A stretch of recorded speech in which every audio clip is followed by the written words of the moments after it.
after a humiliating 2-0 defeat in Guatemala on Friday. The U.S. men's national team continues its attempt to qualify for the 2018 World Cup in a rematch on Tuesday in Columbus, Ohio. Here's what you need to know. Who? USA vs. Guatemala. Where? Mapfre Stadium, Columbus, Ohio. When? Tuesday, March 29, 2016, 7 p.m. Eastern. TV, ESPN2, UNAMAS, UDN. If the United States loses to Guatemala on Tuesday, the Americans almost certainly would fail to qualify for the 2018 World Cup. There's a sense of urgency tomorrow night because we need 3 points now, U.S. coach Jurgen Klinsmann said Monday. After playing in 7 straight World Cups, the Americans put their streak in jeopardy with a 2-0 loss Friday night in Guatemala City, where mistakes led to a pair of goals in the first 15 minutes.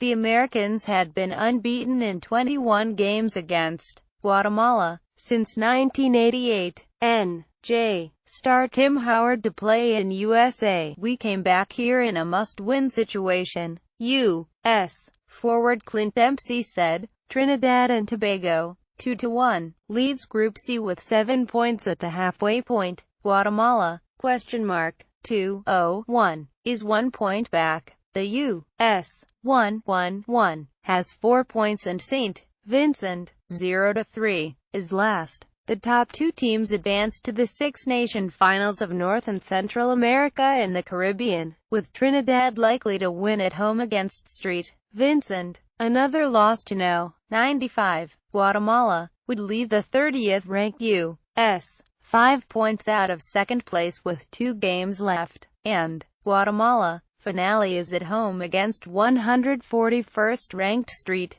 Vincent. Even with a tie, the U.S. would be in trouble, possibly needing no. 49 Trinidad to win its home game against Guatemala in September. The Americans' remaining matches are at St. Vincent on Sept. 2 and home against T&amp. 4 days later. All these experiences along the way you used to help you get through. U.S. Captain Michael Bradley said, "You have to understand that somewhere along the way, maybe twice, you're playing in a game where your lives depend on it." Certainly that's the case tomorrow night. Midfielder Alejandro Bedoya, who played the full match Friday, has a sore ankle, and it is unclear whether he will be available. Klinsmann brought in defender Graham Susi and 17-year-old midfielder Christian Pulisic in place of injured defender Matt Besler and midfielder Fabian Johnson. Klinsmann was criticized for his lineup Friday, which had Jeff Cameron at right back instead